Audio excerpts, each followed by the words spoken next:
Naninindigan ng China Coast Guard na ang barko ng Pilipinas ang pumasok sa kanilang teritoryo kaya nila ito binomba ng tubig. Ang bagong pag-atake na yan nangyari sa gitna ng resupply mission ng BFAR sa Panatag Shoal.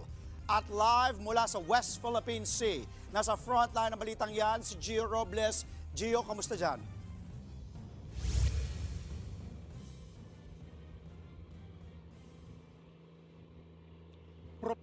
Body Cayetano to speak to President Donald Trump about Taripo and American developing relationship. Ng American daw ay lahat na lang daw ay kinuha sa Philippines. So, para saan kaya tanong? Philippines government ay check for World War II and World War I kung paano ginawa ng America to Japan and surrender. Philippines City is Spanish or whatever to World War II. Napakalaki talaga. Body Cayetano to speak to President Donald Trump about Taripo and American developing relationship. Ng American daw ay lahat na lang daw ay kinuha sa Philippines. So, para saan kaya tanong? Philippines government ay check for World War II and World War I kung paano ginawa ng America to Japan and surrender. Philippines City is Spanish or whatever to World War II. Napakalaki talaga. Saksak ito sa dibdib ni BBM ang ginawa ng pinsan niyang Speaker of the House.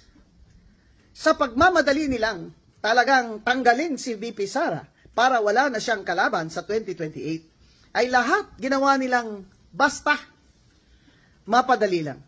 Kaya ngayon, sasabihin pa ba niya ni Speaker na hindi siya sang-ayon at hindi sila papayag? Ngayon, Body Cayetano to speak to President Donald Trump about Taripo and American developing relationship. Ng American daw ay lahat na lang daw ay kinuha sa Philippines.